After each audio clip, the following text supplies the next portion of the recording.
All right. What do you think? Should we kick it off? All right.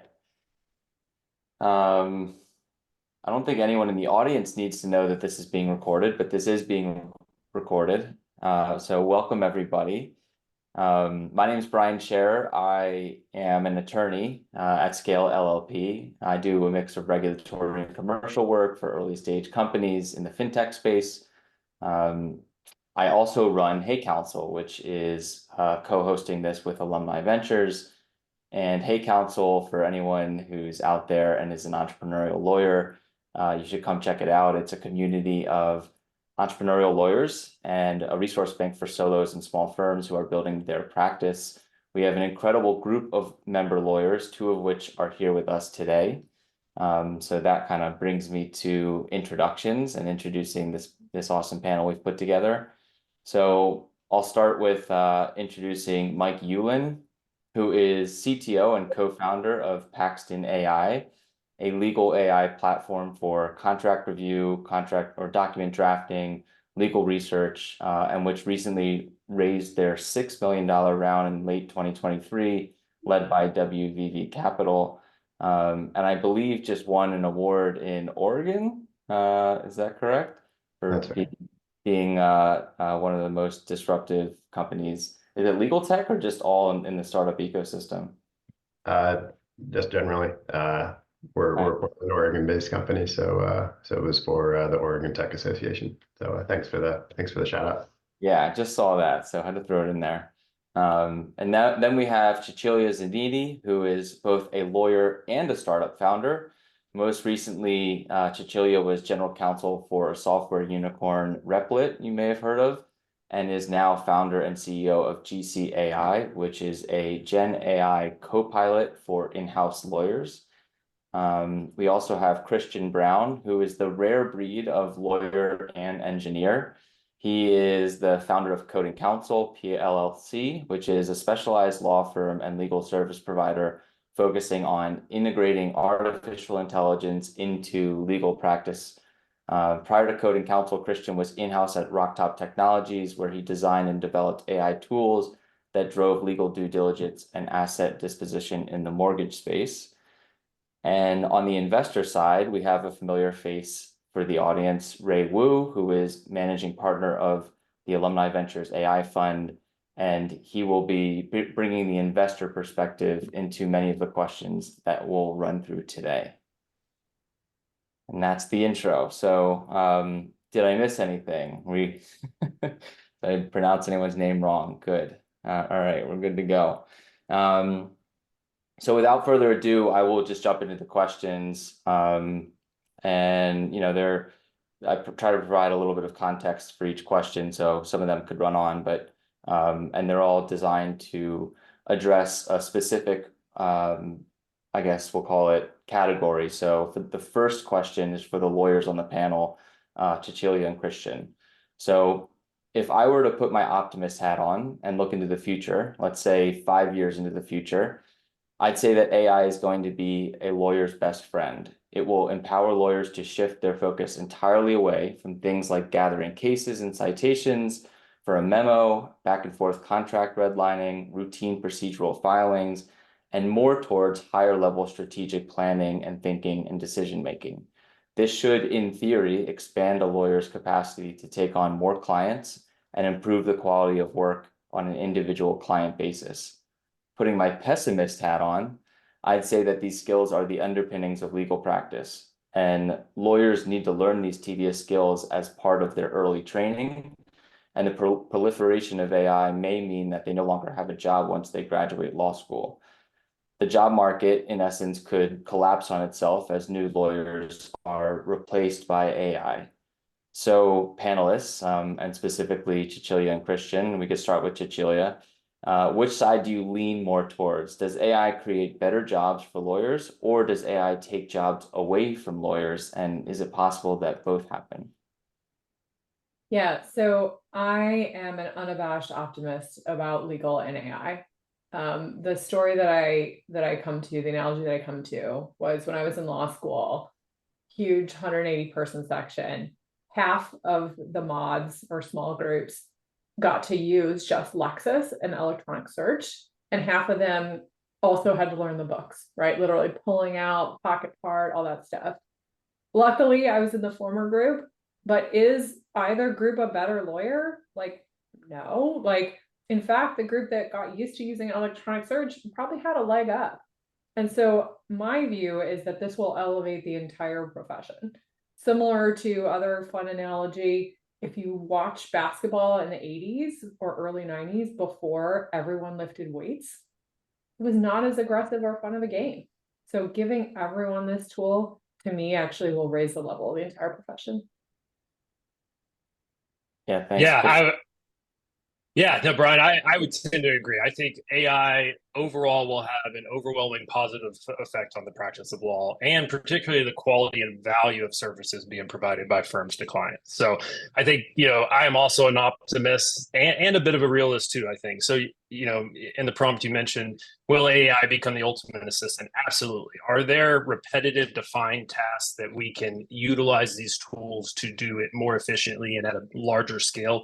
Absolutely. And I think that is going to affect jobs. Does I think that eliminate jobs? No, I think it redefines them. I think we'll be redefining what a lawyer means and the skills that you need to have to be an effective lawyer with today's tools, but we'll also redefine what a paralegal is and hopefully eliminate some of the, the dichotomy there, because those skills overlap so much that we'll start to see these tools hopefully bring those teams closer together and allow them to focus on the work that is most important for their skill sets and that needs the human touch.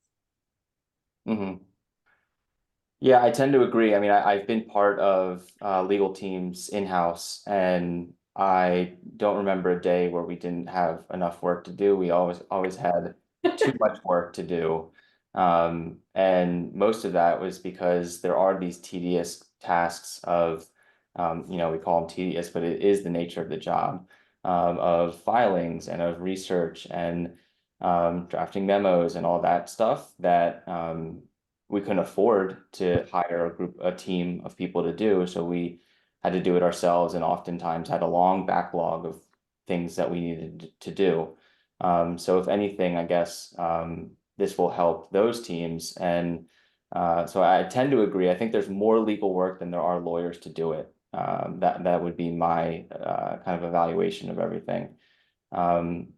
Mike, I don't know if you want to add anything to that lawyer-directed question, but I'm sure you have thoughts there. Yeah, I mean, like you guys, I'm also an optimist on the tech, and I think, there will be changes, I think, in how law is practiced due to technological improvements. But it's kind of funny. I came across an article from the 1970s where lawyers or the legal profession was grappling with the introduction of the word processor, and there were concerns about how this tech was going to displace jobs, and would there be enough work for lawyers after this tool was introduced. And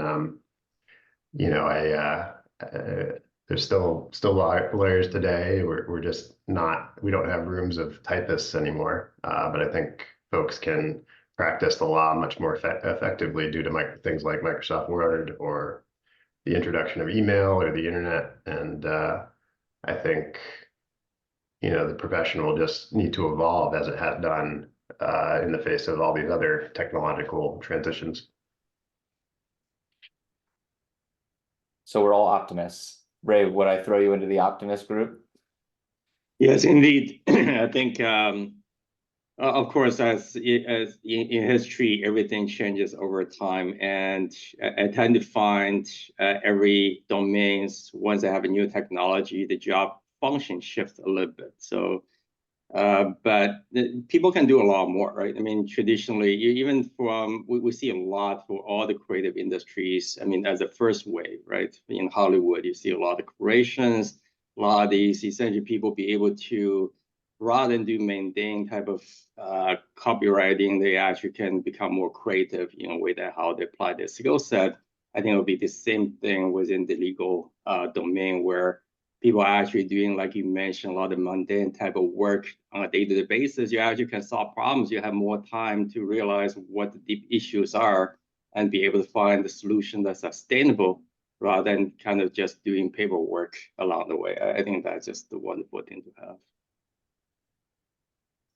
Great. Awesome. Thanks for everyone jumping in on that. I feel like that was a little bit of a predictable answer on all your ends because we are the optimists, but you know, we'll consider that one a layup question, dive into some more technical stuff. So this one is more for the founders. So Mike and Cecilia, and we'll start with Mike.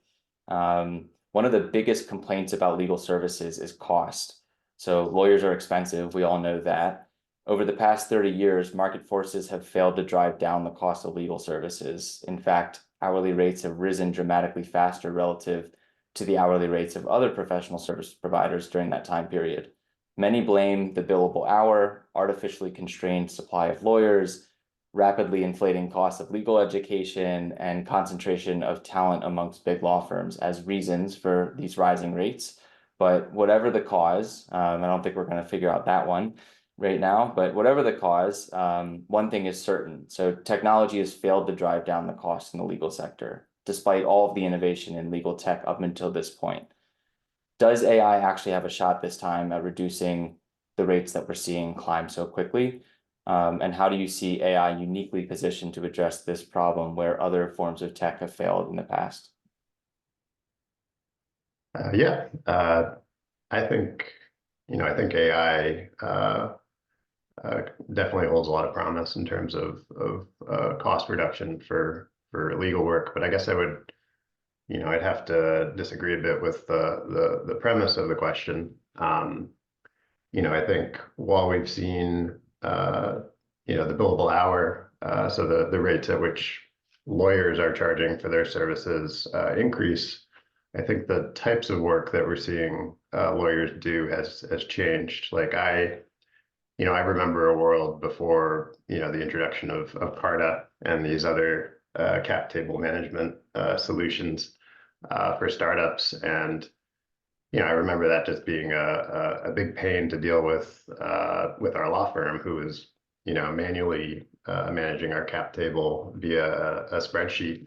And it was error prone, expensive, and, now we've outsourced that to software. So I don't think, I don't think law firms are going to go back to this cap table management solution. But now I don't have to go to a lawyer to do that. In the same way, I don't have to go to a lawyer to incorporate a company. I can use things like Stripe Atlas or Rocket Lawyer or Gust. So I think it's in part a lot of these simpler, more mundane things have been moved outside of the purview of lawyers, and you might see this increase in cost for the more complex work. And I think we'll probably see some similar type of transition with generative AI. You'll have law firms that adopt it that become a lot more efficient with their services. But you also might see some types of more routine work that lawyers used to do just outsourced to software or Gen AI solutions. So I think, like other transitions, we'll see it play out in a similar way. Yeah, I think that's a really good point. When I was, operating HeyCounsel more as a marketplace, I talked to a lot of founders who were looking for legal help and asking about rates of lawyers on the platform as trying to figure out an indicator of what the cost of working with a particular lawyer would be. And rate, as we all know, is one part of the formula to figure out how much a certain project is going to be. These tools essentially should cut down the time that it takes lawyers to do things and potentially negate the need for a lawyer even to do those things in the first place. A lot of what I did was redirect people to service providers if in fact the need that they had is something that was automated already or commoditized. So it's a really good call out that the question itself may actually not be painting the full picture. Rates are just one facet of it. Cecilia, I want to bring you in to the original question and get your take on it as well. Yeah, so a couple things. As long as there are laws And as long as there are people wanting to grow businesses, be public companies, license IP, we will need lawyers. And a lot of the explosion of in-house counsel I've seen is associated with now, there's this whole data is the new oil, intellectual property is infinite.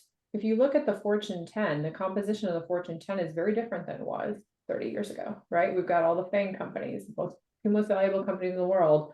Microsoft was close 25 years ago, but it certainly wasn't number one. And Meta didn't exist, right? So we will need attorneys, and I don't see that need going down. If you raise the level of the entire profession, then you might see some stratification. So the example that I think of with AI is like AI gives non-attorneys a threshold level of competence, right? So someone who is not an attorney, Stanford Center for, I think, Innovation and Law did some interesting studies here, but essentially if you ask just a regular layperson to mark up a residential lease with GPT, just straight chat GPT, they can do a decent job. I think they catch like 90% of the issues, right? So someone who is not a lawyer gets to a threshold level of competence. So then what happens to someone who is a lawyer? They become the sort of 10x lawyer, right? 10x more efficient. They can investigate more things. I heard a stat this weekend that 50% of divorces in California don't involve a lawyer. Okay, guess what? Now that I can get one for pretty cheap or use AI to be one, that's going to go up to 100. And then suddenly the divorces at the highest level, think the nuisance divorces, the attorneys for that are going to command a really high premium, right? Because that nuance of that work, it's stuff that you can't get AI to do that will be very valuable. And then someone who's already a 10x lawyer, so I'm going to flatter the folks on this call and say, look, if you're already interested in AI or you already are in-house counsel in the Valley, guess what? You're going to be a 100x lawyer. When I was in Amazon, it was very similar to your experience at your in-house company where there was no shortage of work. In fact, our GC intentionally metered how many lawyers we hired so that we would have a higher risk tolerance. And of course, we're all very type A, hyper diligent, stayed up all night, did an Amazon amount of work, and didn't let the big ones fly. But that was part of the culture where now, if we can investigate, do a 50-state survey on something that didn't work, that normally you would have let go, or maybe benchmarking. One of the things that I used to do as product counsel very commonly was benchmark what other people were doing. We did it about once a year because it was a big undertaking. We had to look at the terms of use of every company, every subservice. It was, it was work. Maybe that bumps to 1 a quarter. Or what if it's real time? What if I set an alert that every time one of my benchmarks changes their terms of use, I change mine? Like, these are the kinds of projects that the amount of work, because the intellectual property of the universe is unlimited and ever expanding. Think of TikTok that didn't exist however many years ago. The legal issues also. So I don't see rates going down, if I'm really honest. I do see a shift to software spend. That inspired me to launch my company, but I don't think the overall spend is going to go down. I think it's going to go up. Yeah, and Christian, as you build the law firm now, how do you view this opportunity? Obviously, you feel like you can deliver tons of value, whereas maybe 10 years ago that value would have a cap based on how much manual work you can do. How are you viewing this opportunity?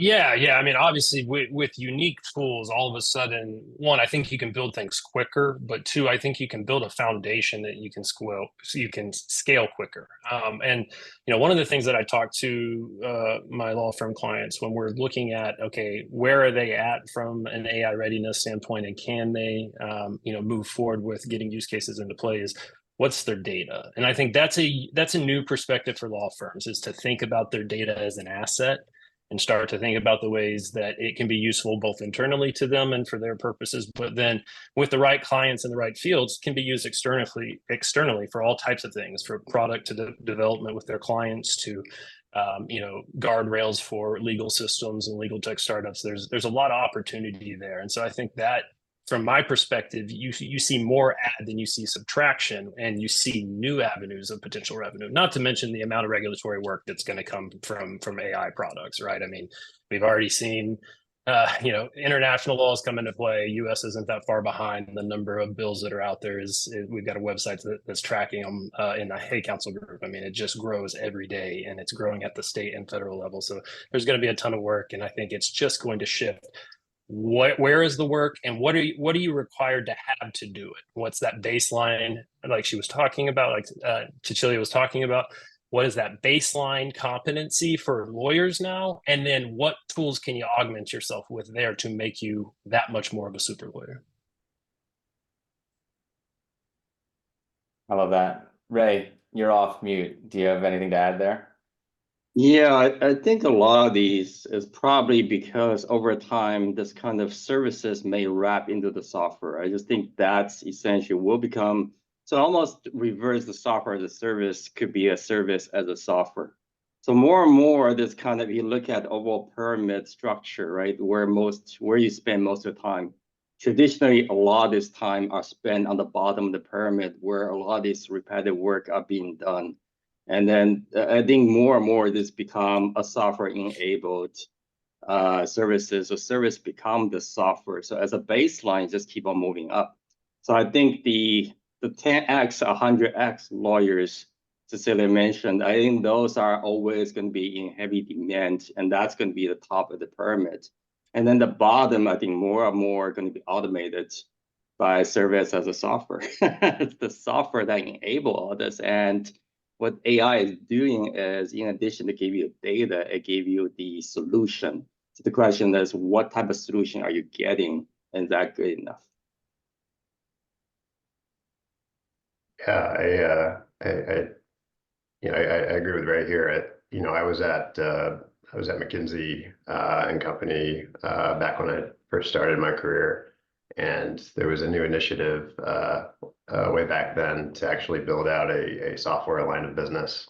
So McKinsey went from just delivering professional services to now having $200 million of revenue generated every year from offering software along with its professional services. And I think we may see law firms adopt a similar model where you're delivering these software or AI-enabled services. Not only a person performing the professional services, but in conjunction with either software or AI.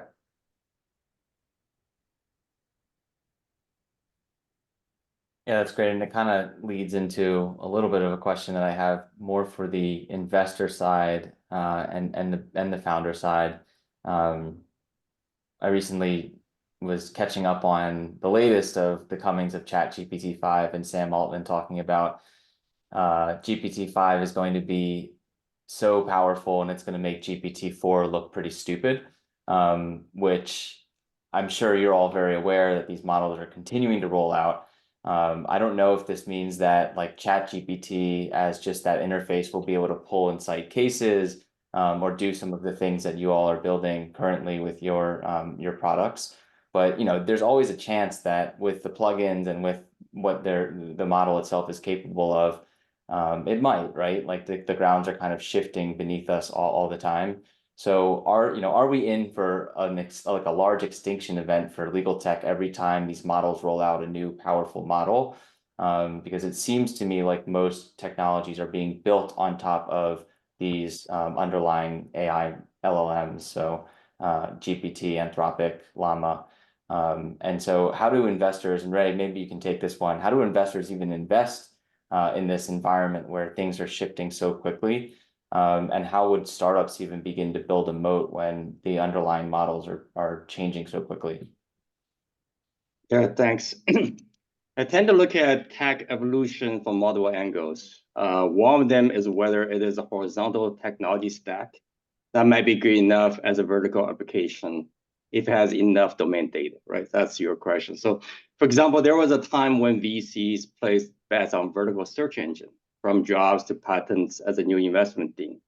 The bet at that time was that Google would not yield the best answer for the domain-specific search. Well, that is true. The vertical search engine has not turned out to be that much better. So I think we're extending this kind of horizontal play to large language models. The question is, again, if enough data from legal industries is given to foundation language models such as GPT, will the large language model vendors also be competitive in the legal space? I think there are two layers to this. Search is more about data, and data layers are less differentiated. Today's AI focus more on intelligence and solution beyond data. It need to be integrated with user information and preference, company workflow engines, internal proprietary data knowledge, and it will require other dimensions, maybe observability on how we get to the answers, ethics, and non-hallucinations around answers. For that, I think general knowledge around legal tech using a language model might be enough to get high-level information, but the specific user solution that requires more understanding and nuance will still have its place, and we still see a lot of interesting investment opportunities in the space, and obviously we're actively investing into those opportunities. Yeah, Cecilia, I see you nodding your head. Yeah, so I think Ray's example about search engines is a good one. So right now, I'm super excited about GPT-5 coming out. Like Sam Altman saying it's going to be so much better, awesome. But the way I look at it, I actually had another investor that I was speaking with about this issue, and had gotten the question like, are the general purpose tools going to be better? And her response was like, no, there's absolutely room for legal specific applications built with the underlying smarts of the large language models. And her example was, do you have an iPhone? Yeah, of course, we all do, right? That's the platform. When was the last time you used the native iPhone calendar app? That would be never, because it's garbage, all right? Like you use Google Calendar or you use some other thing. And even though Apple could make another X amount of dollars by charging for a better calendar app, they're not going to, but let alone legal applications. Like literally our customers come to us and we've implemented something called elegant cut and paste, where literally if you cut and paste from GPT, it gives you asterisks and pikes for tables because it's markdown language. My customers, like they don't, like that's annoying. When you're a lawyer and you have to fix tables and your tables have to be perfect, you're not going to spend an extra 5 minutes fixing that. That's horrible. And so to the same extent that we have to get things perfect, there's going to be a long tail of things and legal workflows, like Ray said. I'm really not worried. In fact, I'm excited about the underlying models getting better, because what you do with them and really thinking about like, what are the workflows? I mentioned that terms of use project at Amazon. Like imagine the ability to instantly benchmark every competitor out there and make your terms market. That's great.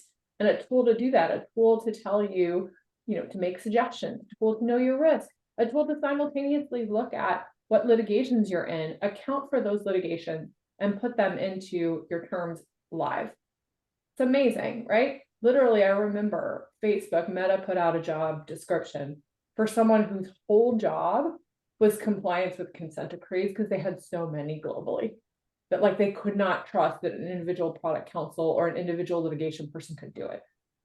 I actually know someone who, long story short, they had a hard time filling that job because it's really hard.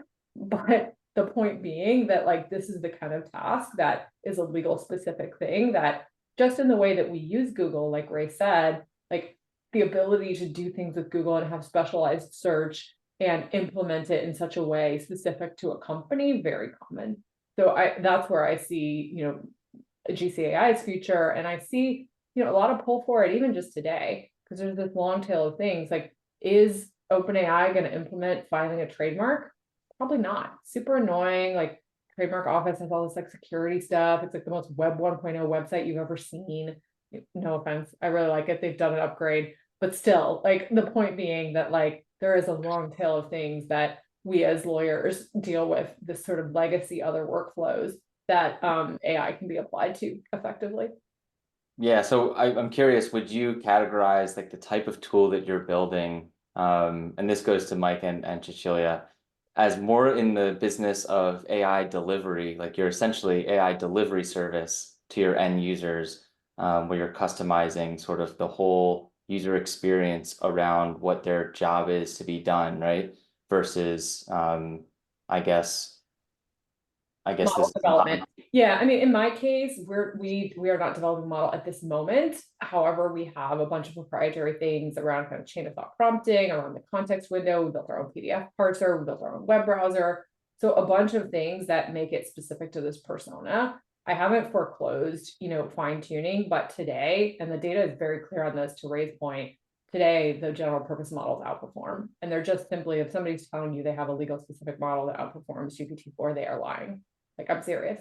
And so, like, I want to do some data on this and we can try it, but it's like, I see it both anecdotally and in the papers and stuff. Mike, do you agree with that, and anything to add there? Yeah, I mean, so we have our own LLM that we use in conjunction with the proprietary models with Anthropic and OpenAI, and I think it's just about using the model that's appropriate for the particular task at hand, and these things are getting better all the time. I think there's certainly room in this world for specialist tools that are more tailored to a particular workflow, and I think we've seen this play out with a lot of the vertical SaaS companies. My prior company, where I was head of AI, we developed industry specific AI models for the insurance industry, and that ended up being way more effective than any generalist model that we could have applied there. But I really do think it's about solving a pain point for your user, for your customer, versus what's necessarily going on under the hood. Like, we utilize the best tools available for the job and try to solve a user's pain point. Like, there was a time when all the software startups in Silicon Valley used to run their own data centers, for instance.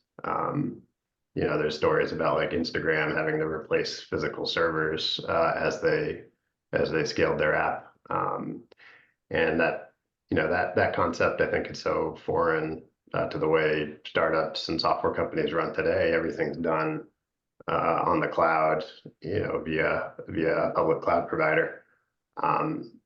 And startups and software companies can now really focus much more on the experience of the end user and solving their problems, rather than like maintaining a competency in managing a data center.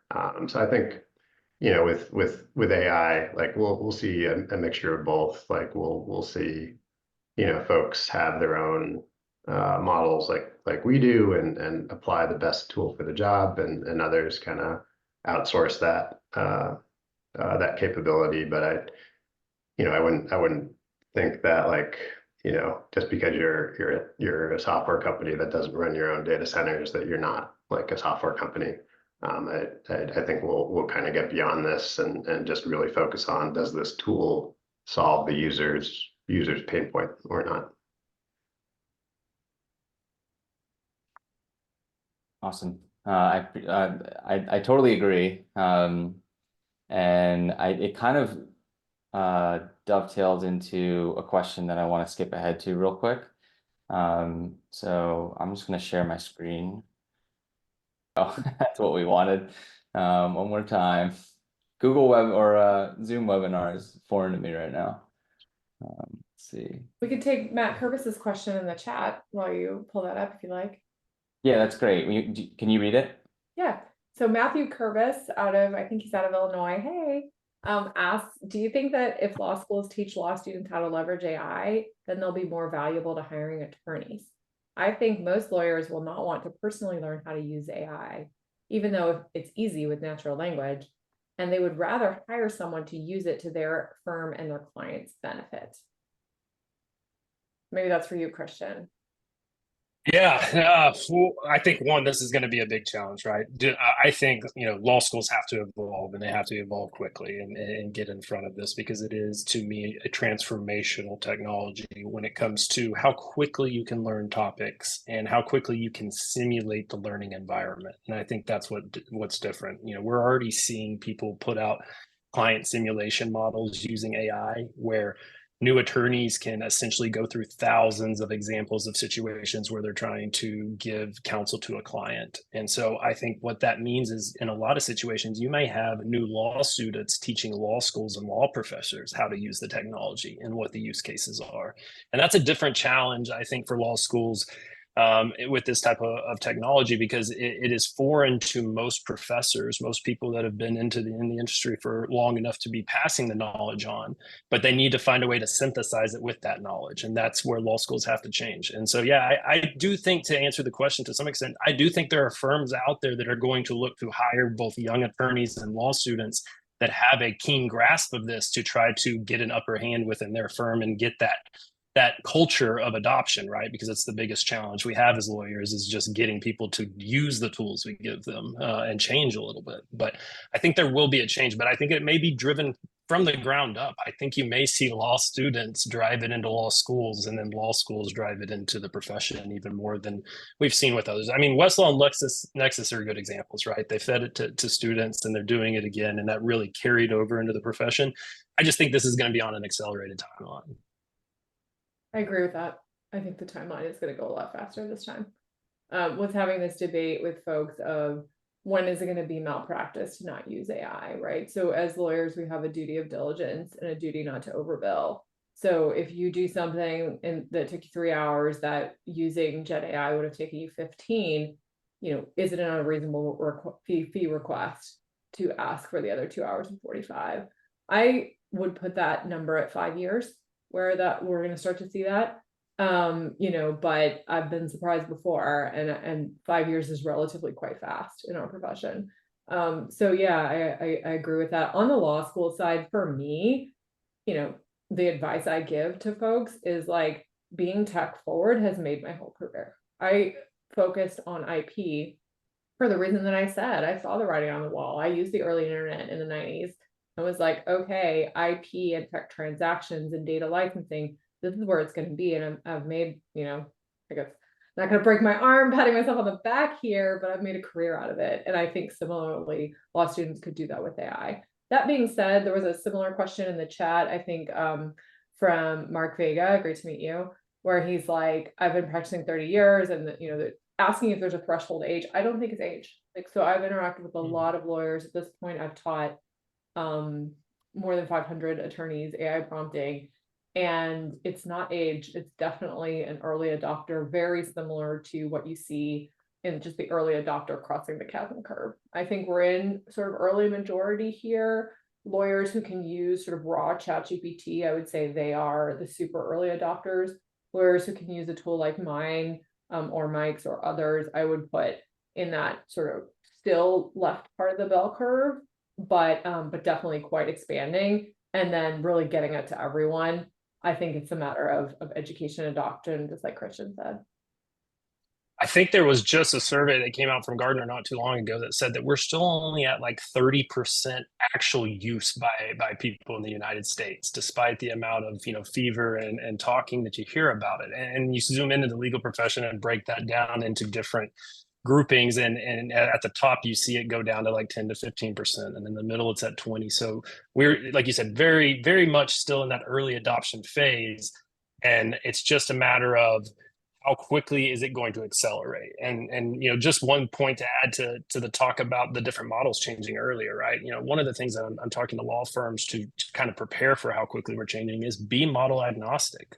Think about your data and your platform in a way that can scale with the models. And you'd be surprised how many use cases today actually aren't using the top models because of cost of inference. They may be using GPT 3.5 for a lot of the general summarization tasks and things that they're doing, because that you don't need that much model power to do those tasks. And so that's how I try to encourage my clients to think that way, because it's going to be important. The cost of inference is the next big challenge once these tools are in use. Yeah, I Yeah, to your point, Christian, I think you know, it's very much about the mindset. I'm kind of often struck by you know, kind of how this is a Rorschach test when you hand someone a generative AI product. Like some people, you know, really love it and they get it right away, and then other people are like, oh, what's the whole fuss about? And you know, it reminds me a lot of the introductions of like a lot of new technologies. Like I remember, you know, people said the same thing about the iPhone, right? Like, oh, this is not ready for the enterprise. It doesn't have a hard keyboard on it. So why would I use this for business? And I think, you know, over time, as the early adopters work through this stuff, you'll see more and more of the population adopt it. But you know, I think we're still in the early innings of the tech and of the adoption. And I think with a lot of like transformative technologies, it can be pretty polarizing in the early days. And I think you see that kind of even out as we get further into the adoption cycle. Yeah, I mean, to that point of like some people don't understand what the fuss is about, and I've seen a lot of like critiques around people evaluating outputs of you know, just basically GPT-4 and saying this isn't as good as a first year or second year associate. And I'm like, the fact that it's even in the same conversation today, that we're even talking about it, is mind-boggling. Because 3 years ago we would have thought this was all science fiction. At least I would have. I won't project on the rest of you, but it's wild. And so to not see those grand leaps of just power from these models, that we're even having this conversation today, is yeah, I don't know. It makes me so happy. I gotta say, Brian, I kind of love it. Like I literally, like prior iterations of tech, I didn't feel like they were for me as a lawyer. And now I do in a unique way. So yeah, I agree with you. These jaw-dropping moments are so fun. And I gotta tell you, like, that's one of the fun things about teaching the classes too, is like when people get their like first amazing result, they're like they can't believe it. Like it's like a moment, you know, like when you first use the iPhone or you first use Google search. I agree with your analogy 100%. So let's see if I can do this. We're all seeing this map? Yes. Got it. Great. We're all familiar with these. So showing you this, and sorry, GCAI is not on here because it's October 2023. I'm sorry. But Paxton's on there, I believe. So I'm not interested in getting opinions really on like the breakdown of who fits into what category, or you know, the breakdown between or basically like, you know, this is a market map. I could probably disagree with how certain things are placed, but I'm more interested in this breakdown that you see on kind of the left and right sides, of breaking these companies into those who service law firms, those who service corporate enterprise needs like GCAI, and those that kind of service consumers as end users. Is this breakdown a real breakdown? Like, is this actually real? Meaning, if a tool is designed for law firms and it gets so good, can it be used by corporate lawyers? Can it even be used by end consumers, like small businesses or like actual end consumers, if it truly is, you know, giving you correct legal advice or filling out documents correctly? And I think that it's an interesting thing that maybe you all have thought about, like who is your end consumer in 5 years versus who is your end consumer now. But yeah, I just wanted to throw that out there as like a thought experiment, and whoever wants to jump in and answer that, go for it. Yeah, you know, maybe it's too much of a lawyerly answer, but I think there's going to be both. You know, it's going to depend. Just like there's room, you know, there's room in this world for a chef's knife and a Swiss Army knife, right? There's room for, you know, more broadly relevant tools, and there's room for specialist tools. And I think because the development of this tech is becoming a lot faster, I think specialist tools can go really deep in certain areas, and you know, you might find tools for certain applications that feel really tailor-made for that particular application. And you'll find these broader tools like Paxton, where we offer solutions across research, contract review, and document drafting. You know, we can do some things at the intersection of those workflows that are interesting that, you know, if you didn't offer all of them, you couldn't do. But I do think if the market opportunity is big enough, you'll see more specialized tools for certain sectors where there's enough spend or enough demand to kind of justify the investment in something really specialized.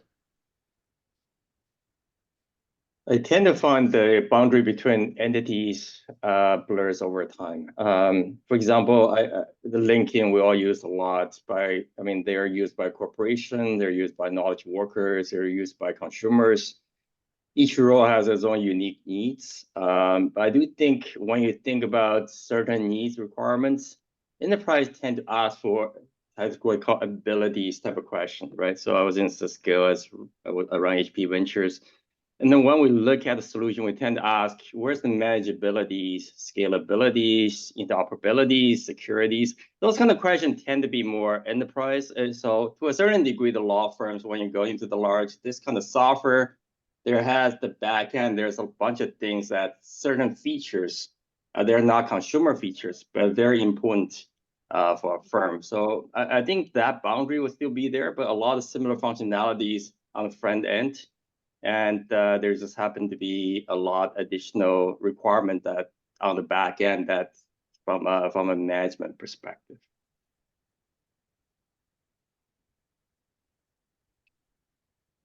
I feel like Cecilia, you're just about to jump in there. Yeah, I mean, like I second the audience member that's like this chart is out of date, which it makes sense. But what I see is like, I see hyper generalist super lawyers in-house as being the future. So that's my spicy take, is that there will be point solutions to do particular things, but ultimately for a company, they don't think I need an antitrust lawyer, I need this lawyer. Maybe they do, but really fun story, literally Hershey's, like the chocolate company, they did a job description for corporate counsel salty snacks.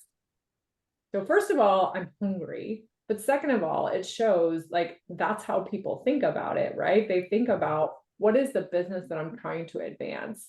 And so like my point of view is like, we should have AI for each of these things, but it will be incorporated in a way where user friendliness, understanding of the business, depth with a persona, I see that being how to go to market. Of course, you know, reasonable people can disagree, and that's why I'm so energized at this moment and excited Mike and everyone else is on this call. But I think the way I see it is like, even when I work as a lawyer, I don't necessarily think, okay, now I'm researching. Okay, hang on, now I'm researching something in consumer and SMB.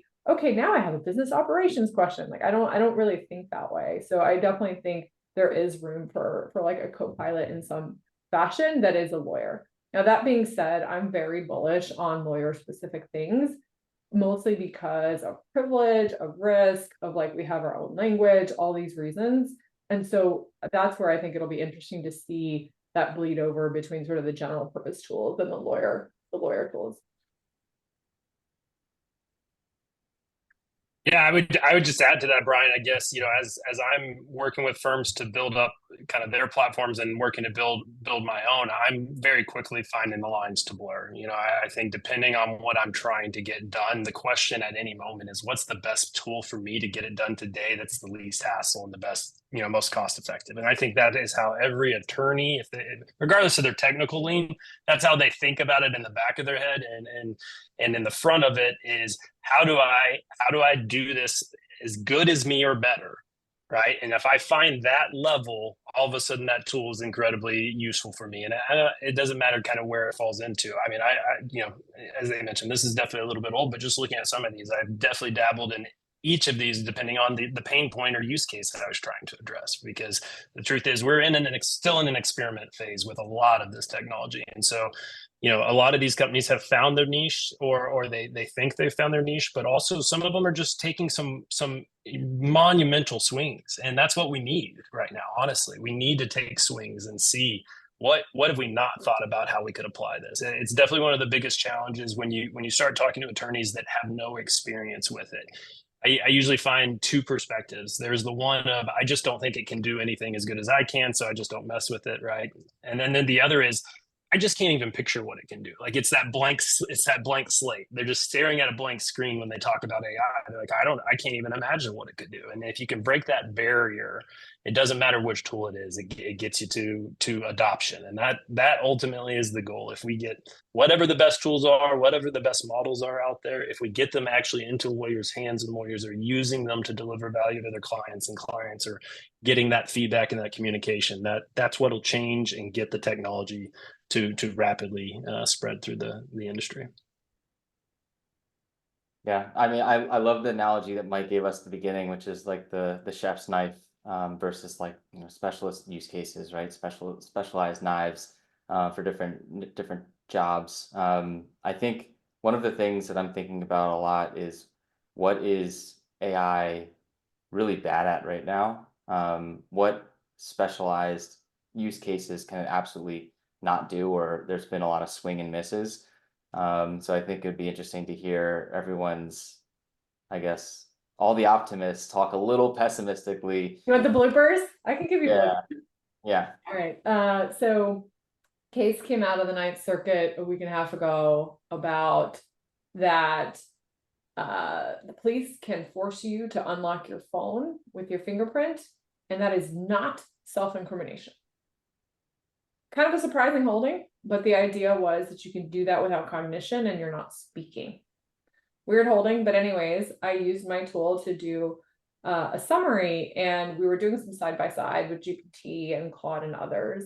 And we figured out that GPT, ChatGPT, vanilla ChatGPT on OpenAI's website, wasn't getting the quotes right. Like it just royally messed up. It could not pull quotes out of this opinion. GCI did great. We got 100% of the quotes right. Give us 4 interesting quotes from the case, did the analysis, etc. We figured out, because I had been a fellow at the Ninth Circuit after law school, we figured out that it was because the PDF, like in the Ninth Circuit, any of you who've clerked at a circuit court, the Courts of Appeal standard font size is 14. That is huge. And because of how it's printed, it has a ton of white space around the side in the PDF. And basically the upshot, you also have 1.5 spacing, and it's only 5 words across. So we were figuring out that basically GPT thought that every 5th word was a carriage return, and it was the end of the quote. And like, that's something like ridiculous, but I had worked at the Ninth Circuit. I knew exactly what was going on. So like that kind of stuff is like, that will get better over time.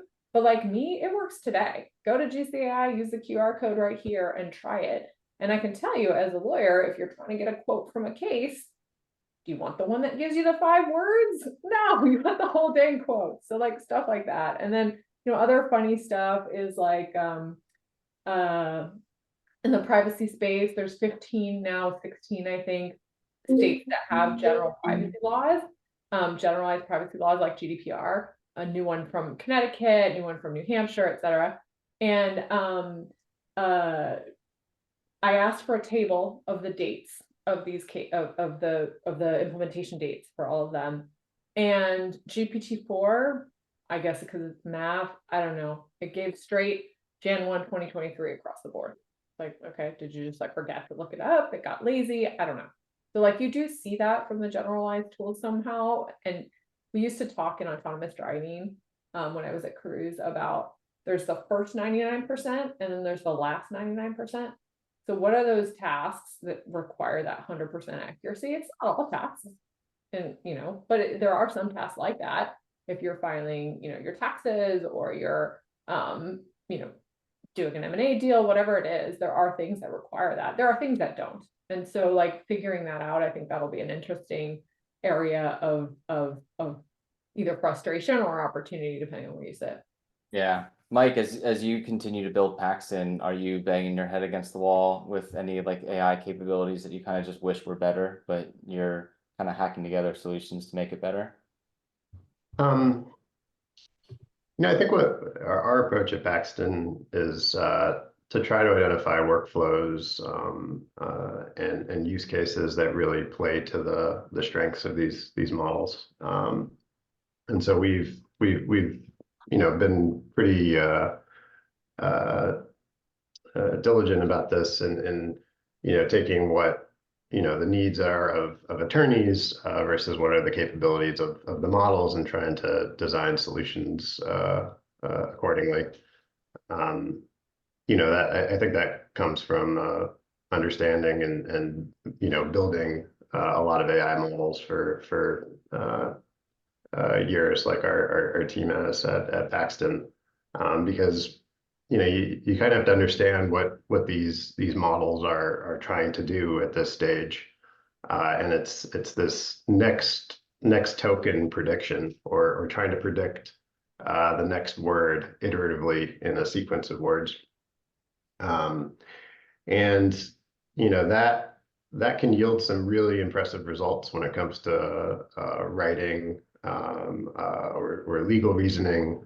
Or analysis of documents, but it's not great for certain applications like doing math problems because the way these things were developed and what they do is predict what seems to be the next most likely thing, which in the case of like a mathematical equation won't, just because it's been seen in the text before or something similar, you won't be guaranteed a good answer there. So I think that that's a shortcoming of the underlying transformer technology, and I think we might need a new paradigm for AI models to overcome something like that. But you really kind of have to start from how does this model work under the hood, and what sort of capabilities or use cases would be appropriate for that. Yeah, we are running into the 2 o'clock, so the 2 o'clock stop time. I don't know if anyone wants to add a quick note to that, Christian or Ray, and then we can sign off. But I'll give you time to respond as well. Yeah, sure. I would just add, I think the two things that the AI doesn't do really well right now, one is kind of piggybacking off of Mike, is consistency in that output, right? Today you can run the same query or variation of the query and get variables in the output. And for different legal tasks, that can be an issue depending on what you're trying to accomplish. So I think we're working to tackle that with some guardrails and other things, but consistency of outputs is definitely a challenge.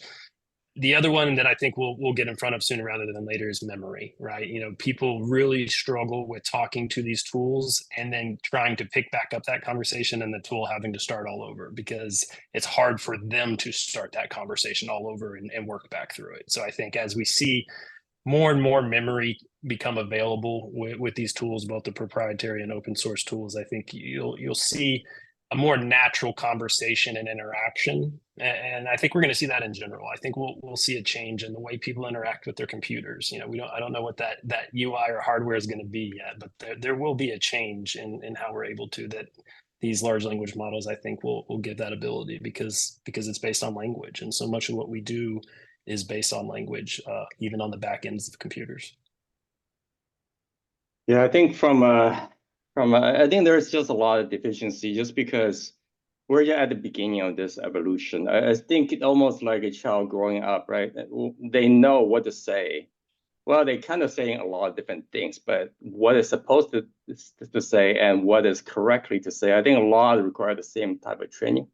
So I think this is almost like a human as we grow up, as we learn language, we say a lot of garbage things, and we imagine a lot of different things. It doesn't mean it's correct or incorrect, or a lot of times what is supposed to be the right answer. So I think there's the next phase of this kind of training. I think will come in basically to guide the model to be more correct to a certain degree, and understanding what exactly is the probability of the next one has higher. I mean, today I just think that we train them to be very generic. I think over time it will become virtual assistant of everything. Then each domains will have virtual human being, virtual everything that help us.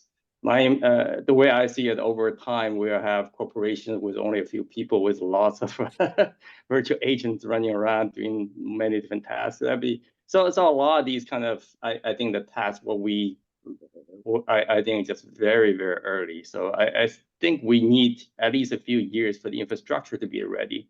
Then a few years to be baseline middlewares for this kind of capabilities for application services to be ready. Then there's a lot of vertical application to truly build on top of it. It's the same evolution we see that from the internet, from the mobile, so I think a lot of these are repetition, but a different accelerated path. Mm-hmm. Awesome. Well, we're 3 minutes over. I cannot thank the panelists enough for showing up and talking about all these interesting topics. So thank you all. And thanks for everybody who joined. And thanks to Alumni Ventures for helping us through this thing. So hopefully we'll be back at some point in the future talking about this same topic with more insights. But until then, that's all I got. Thanks everyone. Great. Thanks for hosting. Thanks everyone. And thanks for the good questions in the chat. I feel like we should answer them in writing. Oh, for the questions in the chat, I recorded them, or I copied them, pasted them, and then we can pick them off if we want. I'll share them with the panelists, and then you all can respond to them if you have the time. Amazing. All right. Awesome. Thank you so much. Great. Thank you. Thanks, Bye, Brian. thanks, Ray. Thanks, Brian. Thanks, Christian. See ya. Thanks, Mike. Thanks.